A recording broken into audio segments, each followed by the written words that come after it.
Hello and welcome to another episode of Damn Interesting Week. We are so glad you've decided to join us. My name is Jennifer Lee Noonan. I'm Angela Epley. I'm Spurr-Chen. I'm Bradley Calhoun. And this was a damn interesting week.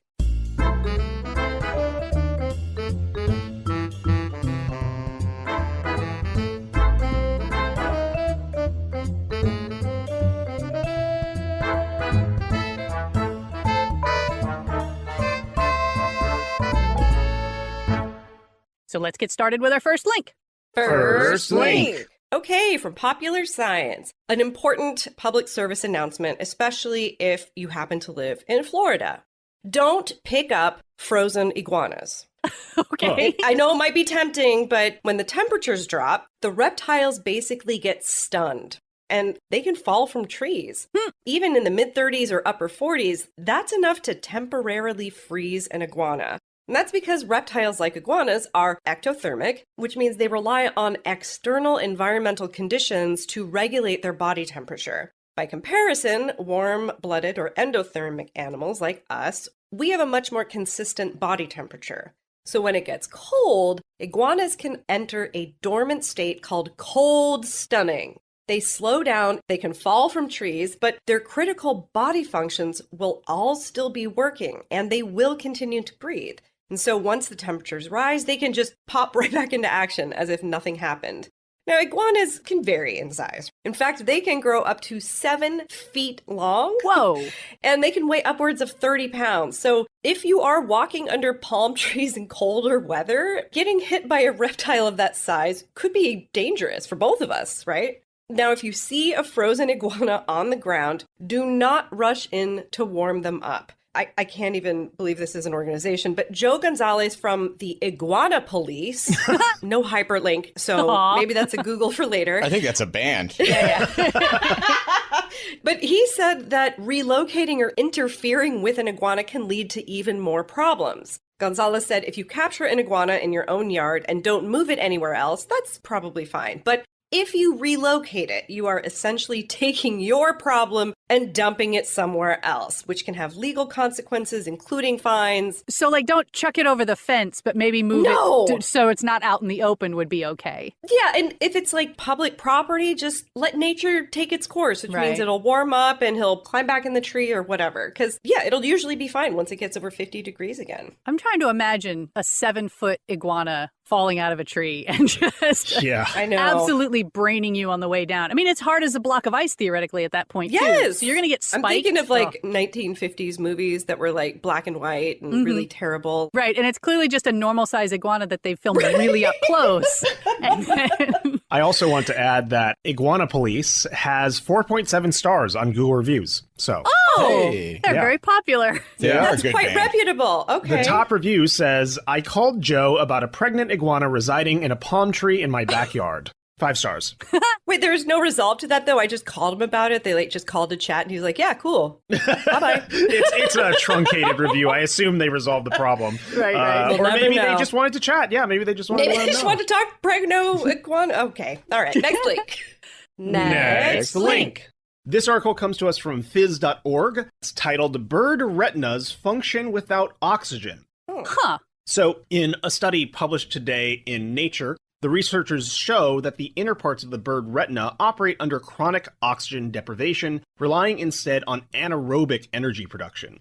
Most animals supply neural tissue with oxygen through dense networks of tiny blood vessels. This is considered essential as neurons have an exceptionally high energy demand. The retina, a highly specialized extension of the brain, is no exception. And in fact, it consumes more energy than any other tissue in the entire body.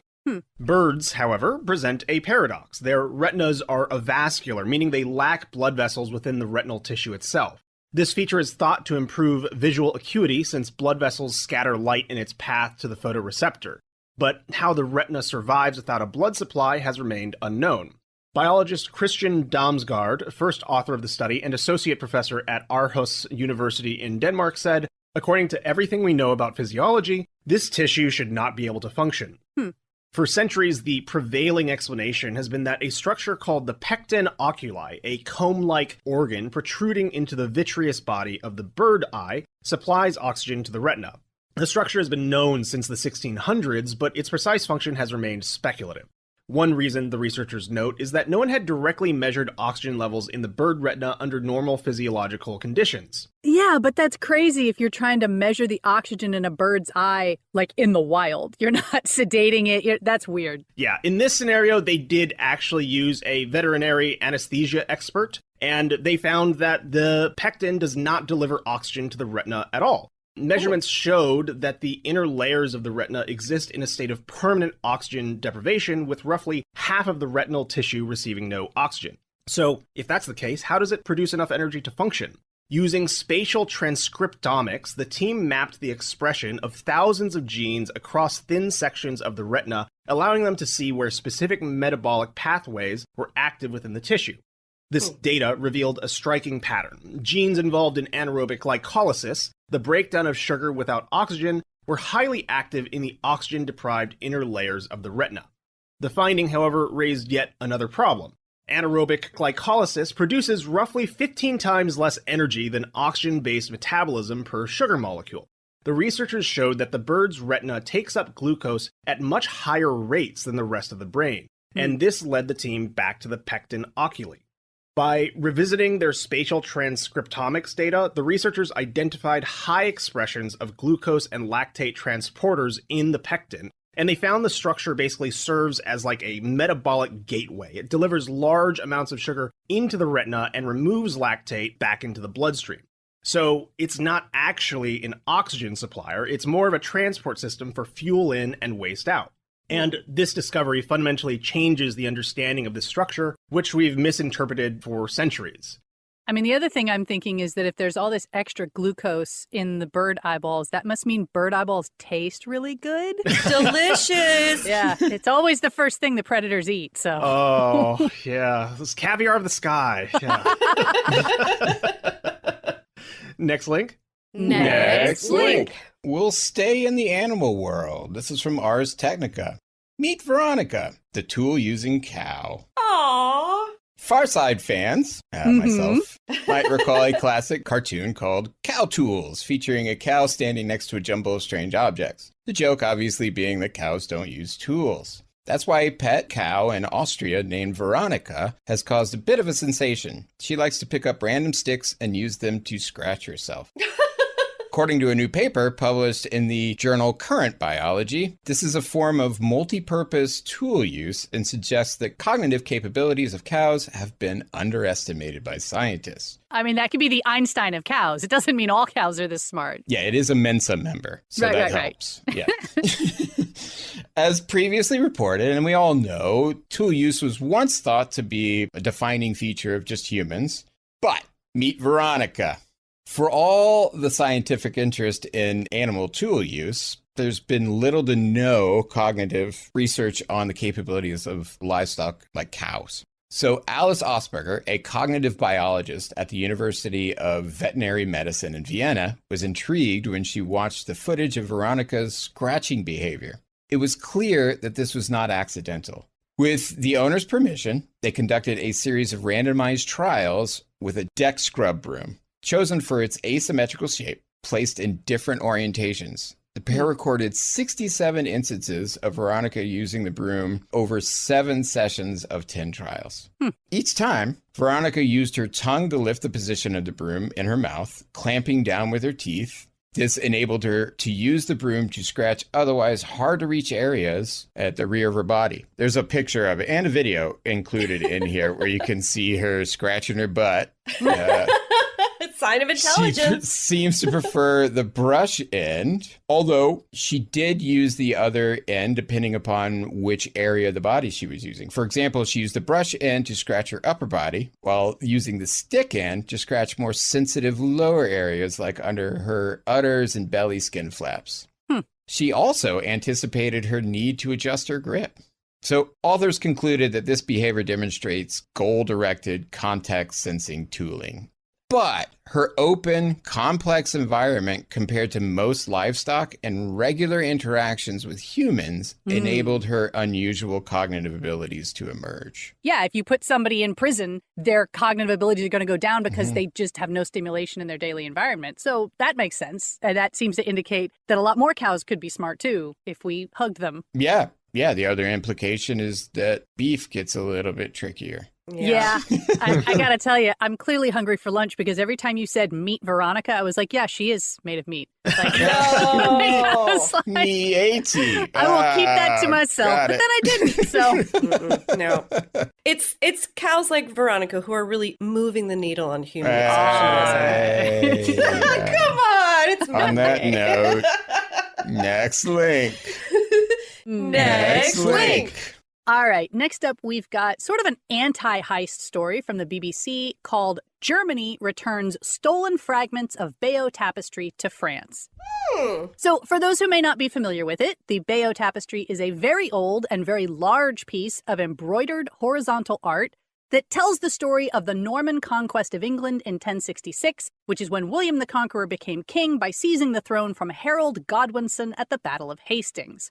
And to be clear, this piece of art was documenting current events at the time. So this thing is actually from the 11th century. It is incredibly fragile and utterly priceless. But aside from its age, it's also impressive for its size because the tapestry is 230 feet long and includes 58 scenes covering 20 years of history with 626 human characters and no fewer than 202 horses. Wow. So, why did Germany have stolen fragments of it that they needed to return? Yeah, the answer is Nazis. In 1941, the Nazis occupied France, and a German textile specialist named Karl Schlabo was sent to see the Bayeux Tapestry as part of a research team that was nominally meant to study Germany's, quote, ancestral heritage, but which was basically a political effort to retcon the nation's history into some version of look-see, we've always been white.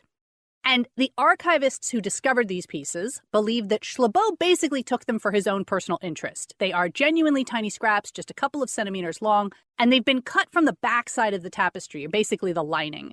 So the only way anyone would ever know that they came from the Bayeux Tapestry is because Schlabo pressed them between two plates of glass and clearly labeled them. Like, he wasn't ashamed of what he did. He's like, I'm just popping a souvenir here in my bag. Now, Schlabo himself died back in 1984, which is when his rather large collection of work was sent to the state archives at Schleswig-Holstein in northern Germany. But the U.S. is not alone in keeping its state archivists understaffed and underpaid, so it all just sat there until 2023 when someone finally got around to looking through the boxes. He died when? He died in 1984. And then that's when they got his stuff? Well, they got his boxes. It was sort of like, hey, here's a famous guy. He died. Here's all his stuff. Stick it in the archive. But they're saying that nobody even opened the boxes or looked through them until 2023. Right, but that's still a long time for a Nazi to keep all of his stuff, right? Well, I mean, the thing is, like, it's unclear. He was a textile guy, and he clearly had some moral problems because he went and stole a piece of a very famous work of art. But, like, he wasn't necessarily, like, a high-ranking member of the party. Yeah, and he may not have been flashing it around like Gollum in the Ring. He may have kept it real, like, you know. Yeah, he very much did. They didn't know it was in there. And head archivist Rainer Herring said that as soon as they discovered the fragments, it was clear that they needed to be returned, which, you know, again, to your point, even by his own timeline, it was more than 2 years before they actually managed to give them back. And I do think it's possible that German archivists knew what they had and just kind of didn't know what to do. They were like, this is awkward. We don't. At any rate, Herring officially presented the mayor of Bayeux, France, with the 2 scraps of linen last week. But unfortunately, the controversy does not end there. Because while Germany was quietly, reckoning with its past and figuring out what to do, the UK has been pointedly ignoring its own past and recently negotiated a deal with France to put the Bayeux Tapestry on display in the British Museum starting this September. And as you might imagine, there are some people who are not happy about this. And more than 77,000 of them have signed a petition against moving the tapestry, saying it is far too fragile to make the trip. Oh. UK artist David Hockney said that it was, quote, madness, and some things are too precious to take a risk with, especially considering that the tapestry will have to go across the channel by boat. And you got to think, if it gets wet, it's dissolving. Like, it's done. Yeah, England's tendency to give things back once it's made its way in the exactly. museum gets smaller. Yes. Now, the British Museum has vowed to protect the historic tapestry, which will presumably now include 2 extra bits of fabric at the back. And to prove it, the UK government has insured the artifact for £800 million. So not priceless in the end, worth about $800 million. The article does not say, however, what kind of a kickback the French government is getting for this loan or when they expect to see it returned. But there's a lot of people both on the French and the UK side who think we should not be moving this. It's not worth the tourism. They can go see it in France if they want to see it that badly. Right. Take a high quality photo and you can experience it in VR in England. Right. Or just let everybody take a little tiny sliver of fabric off the back. It's a big piece. I mean, there's room. So next link. Next link.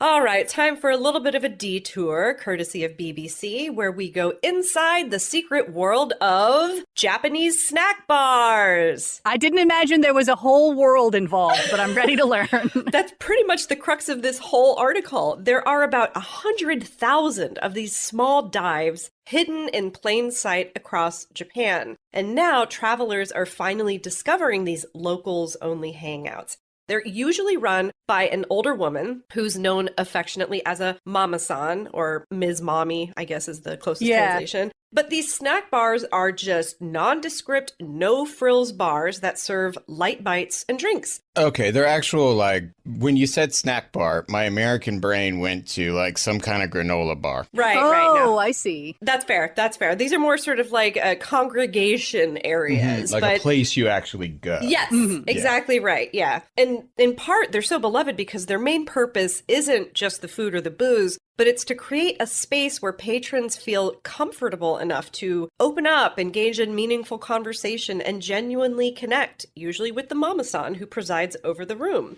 And this is an important distinction because these snack bars are a far cry from the pricey hostess clubs that you'll get in the entertainment districts. So this is where young women or young men, depending on your preference, are paid generously to just pour drinks and flirt with customers. But these snack bars, or simply snacks as they're most commonly known, they have played an integral role in Japan's nightlife for over half a century. Typically, loyal regulars will come to snack on simple bar food like senbei, which are rice crackers, or little pickled vegetables, to really homemade comfort food dishes like karage, fried chicken, or yakisoba noodles. But here's the key. They socialize in a non-flirtatious way. And this is such a great article. It's got pictures and it's just crammed with stuff, maybe 1 or 2 stools. Like, really, that's about it. And so that semi-private, almost members-only quality, that really lies at the heart of their appeal. The snack bars themselves, they really emerged during Japan's post-World War II era recovery. So as the nation was rapidly rebuilding cities and they also implemented stricter alcohol regulations, the bars began cleverly bypassing a lot of these rules by serving simple bar food, which offered spaces where a new class of businessmen could come and confide in female owners. So one Tokyo area resident and local tour guide, Jeffrey Garish, explained that the mama-sans also benefited because, in the enormous economic challenges of the time, there were few good options for women, whether they were widowers, young ladies, or sometimes even men, though that's considered very rare. Yeah, see, I mean, to me, I think the biggest benefit is the social loneliness. Like, because you're not just unburdening your problems to a bartender. It's an older woman who's going to give you advice like your own mom. Yes. That's something that I think a lot of people are craving, separate from like, I want friends, is I want someone who cares for me in a maternal sort of way. So I get it for sure. Yeah, the mama-sans are part confidant, part counselor. They can be counted on to solicit everything from life advice to love advice and even fortune telling. The author opens this by talking about having the mama-san draw a tarot card for her, which is like, I just saw like a flash of one of my like potential futures. So I was like, I could totally run one of these. Snack bars are also facing challenges. In the years leading up to COVID, snack bars' popularity were starting to wane as the karaoke bars and the izakayas or the chain pubs were getting really big. Not only that, younger generations are drinking less alcohol, which is something we're seeing here in the US as well. And a lot of these aging mama-sans are retiring and without a business plan or a successor. So in response, a lot of snack bars are adapting to welcoming new customers, but still preserving what makes these communal spaces so unique. Yeah, I think you'd make a great mama-san. I'd go to your snack bar. Well, and part of that that is because the resurgence, you can find anime-themed snack bars, other ones that use like social media, a lot of different themed ones. So take that leap of faith, open that dark door, and just walk in to ask for an open seat. But please don't act like a typical American. Well, yes, that's Yeah, I think that's sort of one of the appeals of being a mama-san, because like if you do act like a typical American, she could throw your ass out. You don't want to mess with her. yeah, she can handle her own for sure. That's right. That's right. She didn't get to where she was without smacking a few upstarts along the way, I'm sure. Oh, okay, now I'm hungry. Next link. Next link. This article comes to us from Science Alert, and it's titled, "The World's Longest Running Lab Experiment is Almost 100 Years Old." Oh. So, in 1927, physicist Thomas Parnell at the University of Queensland in Australia filled a closed funnel with the world's thickest known fluid, pitch, a derivative of tar that was once used to seal ships against the sea. 3 years later, in 1930, Parnell cut the funnel's stem like a ribbon at an event heralding the start of the pitch drop experiment. From then on, the black substance began to flow, at least in a manner of speaking. At room temperature, pitch might look solid, but it's actually a fluid 100 billion times more viscous than water. It took 8 years for the first droplet to finally hit the beaker below. Then they dripped at a cadence of once every 8 years or so, slowing down only after air conditioning was installed in the building in the 1980s. Oops. You've just changed your conditions. Yeah, That's right. not I a mean, solid come on, y'all. experiment anymore. We gotta start over. Yeah. So today, 96 years after the funnel was cut, only 9 drops in total have seeped out. The last was in 2014. Scientists expect another will fall sometime in the 2020s, but they're still waiting. And no one has ever actually seen a droplet fall directly, despite all the watchful eyes. It is now live streamed, and you can go see it at the10thwatch.com. And this has barely begun. There's still a lot of pitch in that beaker thing. Well, and you got to imagine, as some of the pitch comes out, the weight on top gets less. So I bet it slows down fractionally over time. Yeah. Not that any of us would be alive to see it, but, you know. Yeah. You got to take your variables into account here. Totally. That's science. Right. Next link. Next link. This comes from phys.org. Knock, knock. Mapping comedic timing with a computational framework. Oh, boy. Don't do that. It's dissecting the frog. You learn how the frog works, but the frog dies. You're not supposed to analyze it. All right. It's just a short one, but we can eat it up. Vanessa C. Pope and colleagues present a framework called Topology Analysis of Matching Sequences, TAMS, that algorithmically detects repeated material across performances and maps its timing to visualize performance dynamics. Yay. The authors applied TAMS to audio recordings from 2 professional stand-up comedian tours in the UK, analyzing multiple performances between 2017 and 2018. For the established comedian, an average of 40% of each performance transcript matched exactly to another show, compared to only 14.22% of the emerging comedian, which makes sense. Right. TAMS revealed structural features, including consistently placed new material at the start of the show and dense selections of tightly framed, repeated content that the authors call content pillars.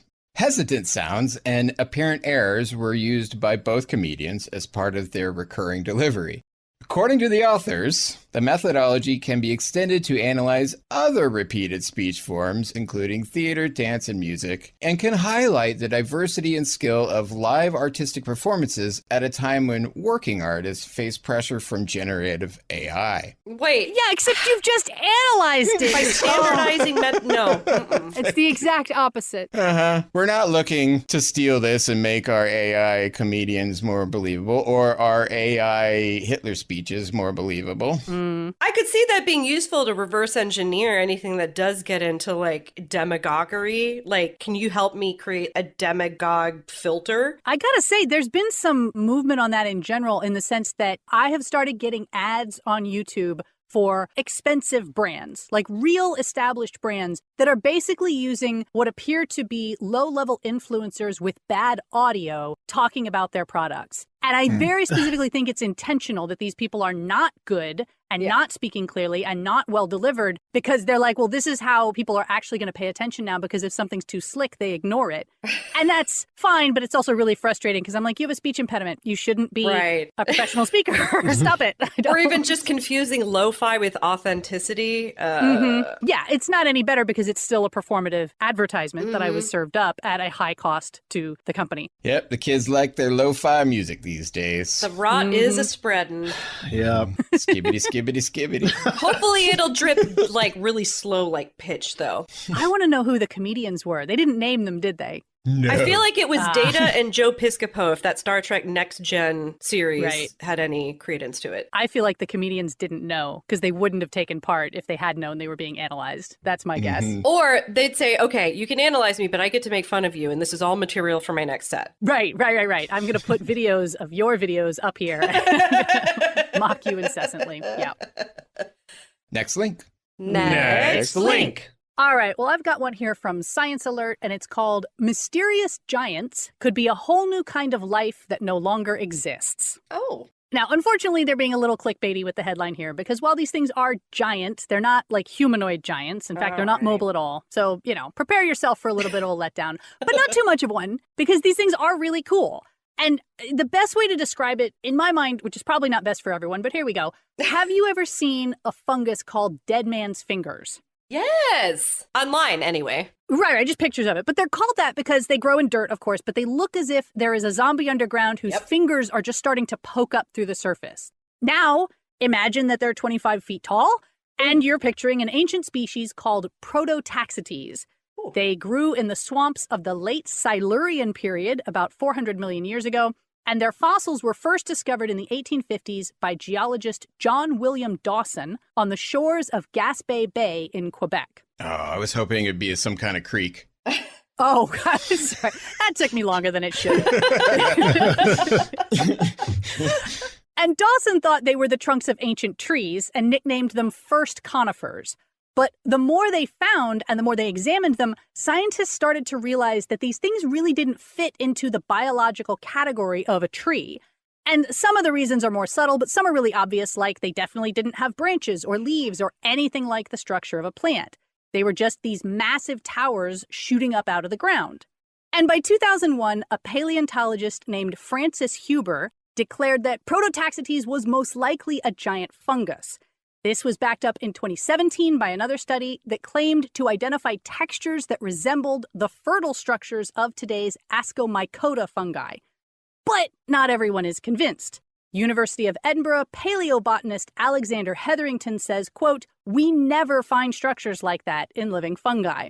And he has in fact just published a competing study of his own, analyzing 3 different fragments of a Prototaxites subspecies known as P. taiti. And the interesting thing here is that instead of asking what modern life form Prototaxites most closely resembles, Hetherington and his team have taken an elimination approach, asking what can't it be. And according to people who understand these things, their results are pretty compelling. He says it absolutely can't be the ancestor of any modern fungi due to a particular way that its interior tubular structures connect. It also can't be a plant or algae due to its unique chemical composition, nor can it be a mix of the two, such as a lichen, because its anatomy is completely different from any lichen we know. But could it maybe be some kind of bizarre animal? Quote, "Cell walls say no chance." That is a quote from the article. They get a little sassy. Anyway, they've concluded that, quote, "The morphology and molecular fingerprint of P. taiti is clearly distinct from fungi and other organisms, and it is best considered a member of a previously undescribed, entirely extinct group of eukaryotes." Basically, it's a new form of life that we've never seen before. They do acknowledge that further research may end up putting Prototaxites back into the ancient fungus box, but presumably that would require finding some kind of missing link equivalent that has structures somewhere between Prototaxites and modern fungi. And they close with, quote, "In the meantime, it'll just have to serve as a reminder that evolution is a constant experiment littered with failures." So maybe a little bleak given the state of the world, but, it is exciting news. They just want you to, stay tempered. We don't know for sure whether it was fungus or not, but this guy thinks it definitely wasn't. All right, I was going to put my money on it, but I'll wait. Yeah, for sure. All right, well, that is all we have time for. We're so glad you've joined us. Some of the articles we did not have time to get to today include The Many Faces of Monster Galaxies, The Promiscuous Lives of Beluga Whales, and The Liquid Hammer Toy You Can't Buy. So all that and more, plus everything we talked about today, can be found on damninteresting.com. If you like our podcast and want to support us, you can do so at patreon.com/damninterestingweek.